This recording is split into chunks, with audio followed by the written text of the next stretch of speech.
Hello, everyone. Welcome back to Z Talks with your host, Zaria Musgrove. And I know it's been a while since I have put out an episode, but I have good reason for that. And that is because I have been deep in homework, classes, and seminars. Because as you guys will know, because I mentioned in the last episode, I have embarked on the journey of starting my master's at LSE. So it's been a hectic it's been a hectic time doing a master's and doing work. If anybody has ever done it that is around you, ask them and they will tell you they wouldn't do it again if they had a choice. And that is for good reason because it makes you insanely busy. But having said that, I have had some really interesting classes and some really interesting readings through the last few weeks. And one of them really had me thinking and went down a little rabbit hole of research and thought that I wanted to share with you guys. And the article is by the professor that actually spoke on this topic. Her name is Professor Robtel Pailey, and the article is called Stopping Firestone and Starting a Citizen Revolution from Below. Reflections on the enduring exploitation of Liberian land and labor. And I want to talk to you guys today about what this article talks about, why you guys should read it, and why I found it so interesting. So, without further ado, let's get into it.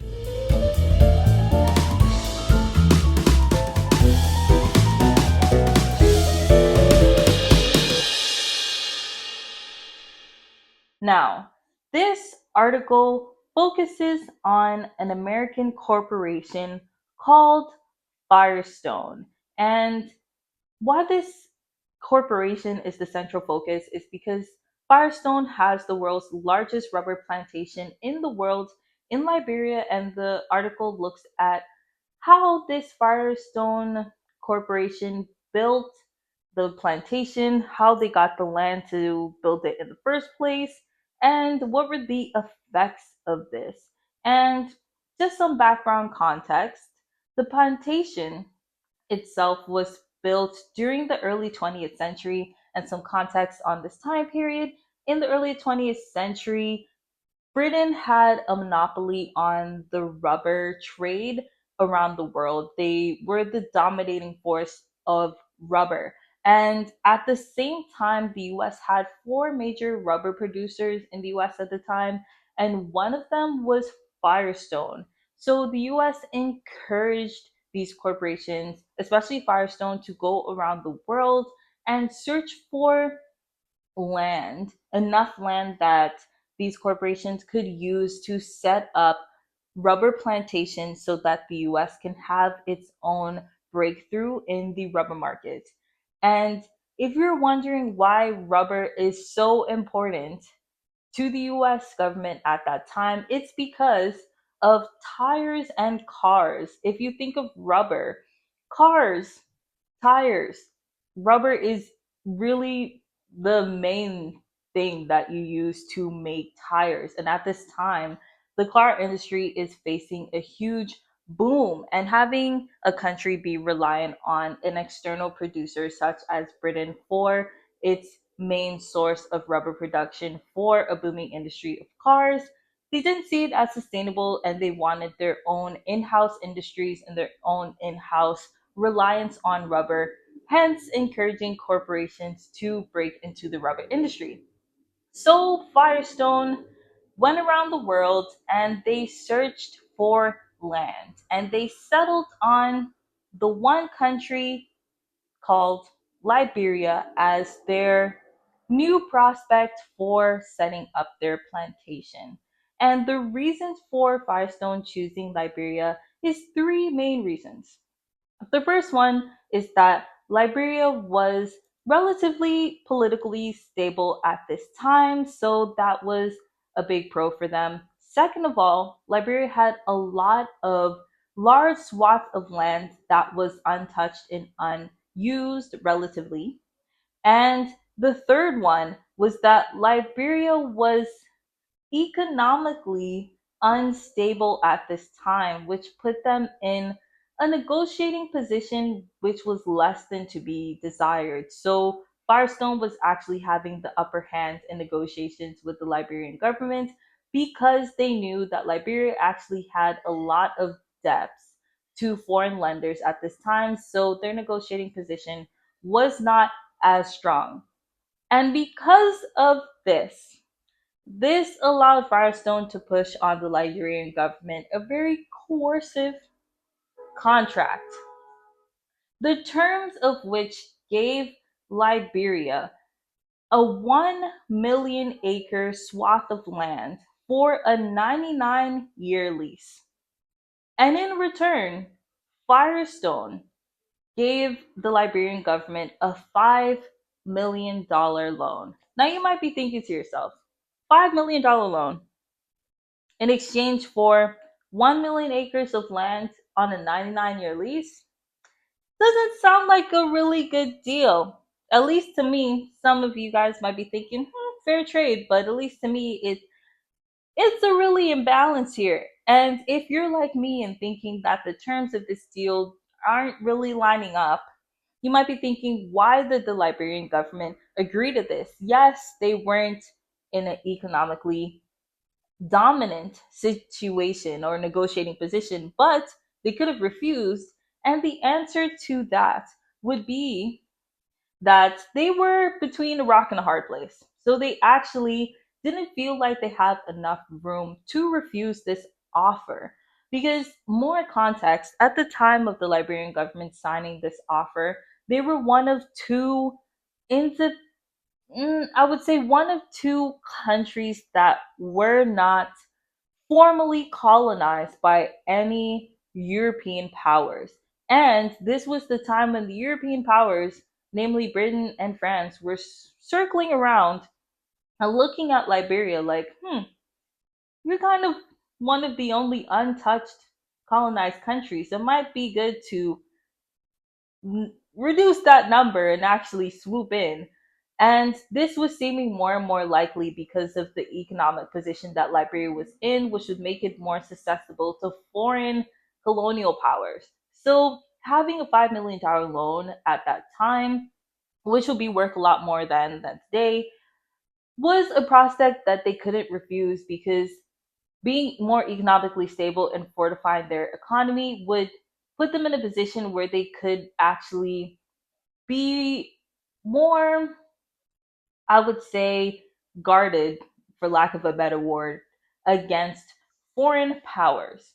So that was the deal that was made, but the deal didn't end there because it actually put them in so much worse of a place, at least in my opinion, than they would have ever imagined. Because along with the deal, the terms of this deal allowed the US government to appoint Americans as administrators of Liberia's finances. So, this essentially meant that Liberia could not borrow money without getting authorization from the Americans.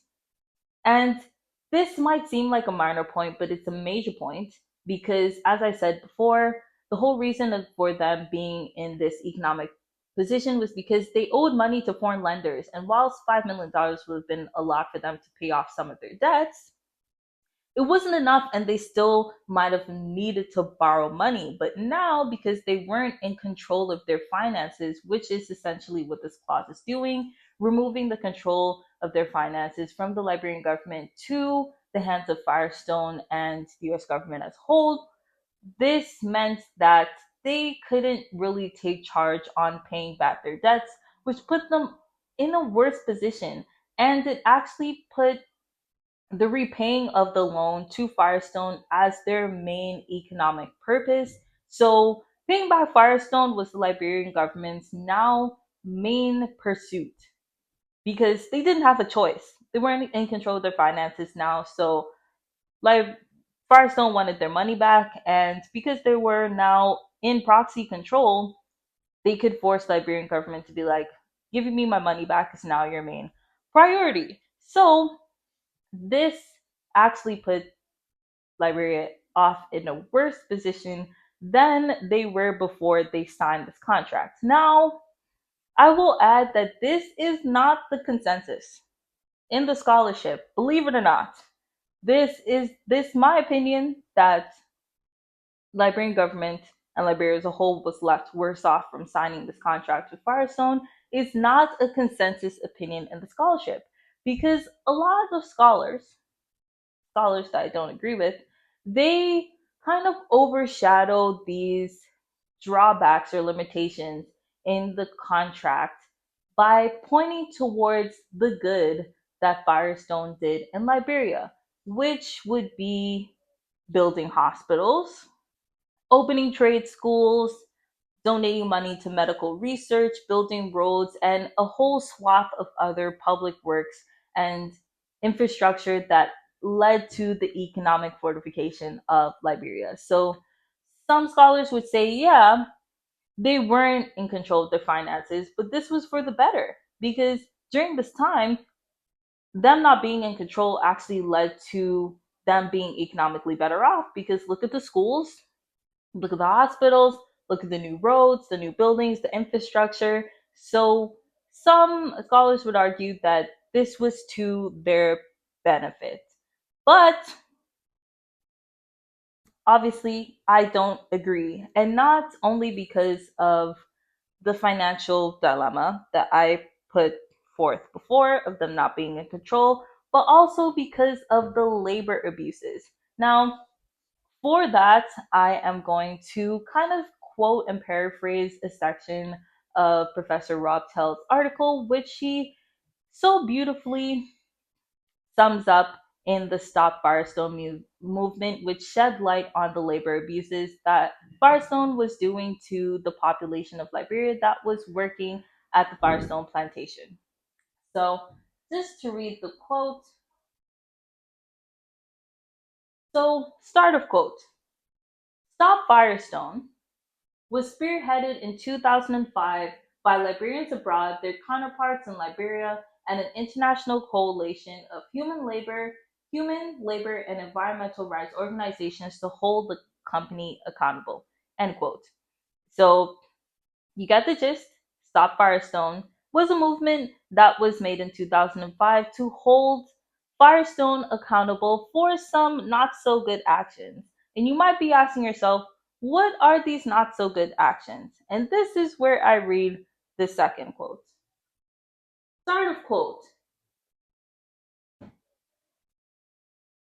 Bridgestone Corporation, five and its five subsidiaries, including Firestone Liberia, and two employee subsidiaries had violated labor laws by using children to tap raw latex, inflicted unusual and cruel labor practices by instituting unrealistic daily quotas for free tappers, and degraded the environment by dumping toxic substances into the plantation's only water source, the Farmington River. End quote.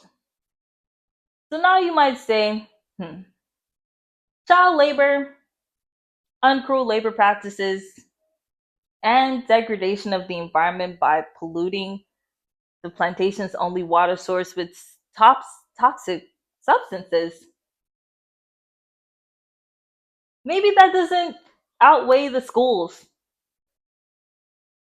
Maybe the schools don't make up for child labor and degradation of the environment. And some of you might be saying, oh, this happens with all corporations, but not to this scale. Some of you might be saying, yes, to this scale, but the political environment that allowed this to happen is kind of unique to Liberia because the corporations that might be doing this around the world with child labor, degrading the environment, and the cruel and unusual labor practices would be happening in other corporations. Yes, but to this situation, it's kind of unique to Liberia the fact that the corporation actually wielded this type of coercive power on the Liberian government with the backing of the US government in actually controlling its finances. So there's this kind of not only corporations being bad, but also this coercive political power that is being wielded into this as well, which is kind of unique to the situation, for lack of a better word. Now, this Stop Firestone movement, with all of those horrible things that were happening, was actually trying to sue Stop was actually trying to sue the Bridgestone Corporation, which is the parent company for Firestone Liberia, in 2005. Unfortunately, the Stop Firestone movement did not succeed in winning the lawsuit, and unfortunately, again, the lease that Firestone had for 99 years, which would have ended in 2005, this year was not this year, but before. The lease would have ended in 2025, but a couple years prior, the lease was extended for 66 years to end in 2091. And some of you might be asking, why? If all of these things are bad with Firestone in the Liberian context, why would the Liberian government agree to actually extend this contract for even more years? And to that, I would pull you back to me saying this is a unique situation where it's not only corporations being bad, but the coercive political power that this corporation wields in this context might shed some light as to why they were able to extend their lease for an additional 66 years. So ponder on that. But also, in the scholarship, this Firestone issue is now not thought to be as big of a thing now, because in extending the lease for an additional 66 years, there was also a renegotiation of the contract, which a lot of people think to be better terms for the Liberian government, hence the whole issue not being a thing anymore. And there are some upsides to the renegotiation that happened. There are some stipulations that Firestone now has to adhere to. But one part of the Robtel article that I read that really shed light to why Firestone is still an issue in Liberia to this day is the limitations to every single clause that was supposed to put reins on the power of Firestone and put limitations on all of the bad things that they were doing actually wasn't really a limitation and actually has a direct counterpart to every good thing. So I don't know how to explain it. So basically, she has a table which shows for every clause that actually was supposed to be seen as an advancement and a limitation to Firestone's power, there is a loophole or a counter clause in the contract which actually directly contradicts the advancement that was supposed to be a win and actually help Liberia. And I'm not going to read the whole table, but I will read one section of the table that I found most interesting and which can give you a clear example of what I'm talking about. So, in this renegotiation, there is a clause that stipulates that Firestone is supposed to maintain a workforce that compromises of at least 30% Liberian citizens occupying the 10 most senior management positions. So, good clause, yes, for more Liberians having senior management positions, which hopefully would lead to better labor practices as nobody knows you like your own people. But in direct contradiction to this clause, you have the agreement actually severely stifling labor rights of Liberian workers and limiting their ability to form unions, which unions are actually supposed to help people to form together and actually just form coalitions against these huge abuses of power and just fight for your own rights and have a better negotiating position for you to have just better labor rights and working conditions. And there's a force majeure clause in that contract which enables Firestone to withdraw from contractual obligations in the case of industrial strikes or employee employer disputes. So you can see how this part of the contract directly contradicts the part that is supposed to be good. Because, yes, you have more Liberians working in senior management positions, but you have the people not in senior management positions not able to unionize. And if they are trying to strike or protest against their lack of good labor conditions or want for better labor rights, then this enables Firestone to actually pull out of the obligations that they have for employing more senior managers and to actually just neglect labor rights and labor working rights and conditions altogether. So you can see how these two directly contradict each other in what they're trying to achieve. It's a huge loophole that gives them an out.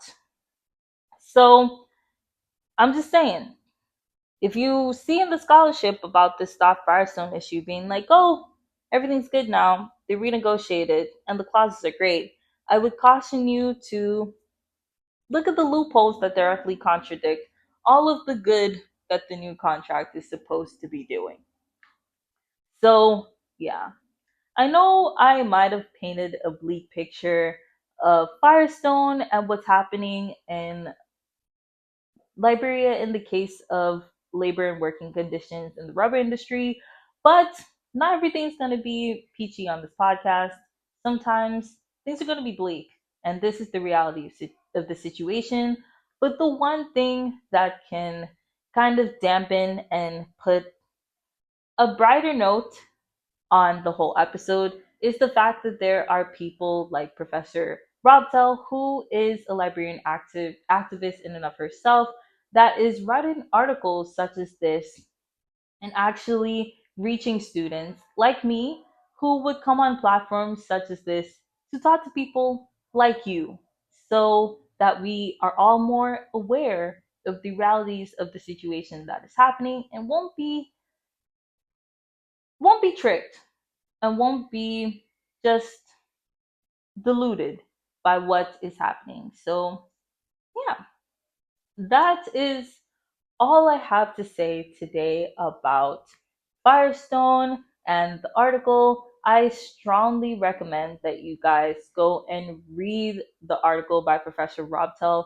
Me talking about the article is vastly simplifying the issue. I literally picked out the best bits that I thought could just shed more light on the situation and provide us some context about the situation from the articles that I read. So definitely read her article. It is the best source to actually contextualize the issue and shed some light on it. So, yeah, that's all for Firestone, but that's not all for the episode because now I have to tell you guys the sad news that this is all for season 2. As you guys might know, that I did for season 1, the podcast takes a break in December because, like you guys, I like Christmas and I need a break too. So I will be taking a break in December like I do every year with the podcast. So there will be no episodes in December. But that does not mean that you should stop watching the podcast because I produced loads of episodes this year. And I have loads of episodes that I did the previous year. So what you guys could be doing in December is watching all the episodes that I produced from January up until now. So happy watching in December. And don't forget to look on the socials because I will still be semi active on the social, not as much as I do in season, but there will still be some posts in the off season in December. But I will miss you guys. I hope you guys have a happy Christmas and a happy new year. And I will be coming back stronger and better than ever in 2026 with season 3. There will be some surprises, some people on the podcast, some new content, some new categories that I will talk about on the podcast, like more articles like this, and some stuff that I won't tell you yet because you just got to be there. So, see you guys soon. Stay tuned on the socials and see you next year for more of Z Talk.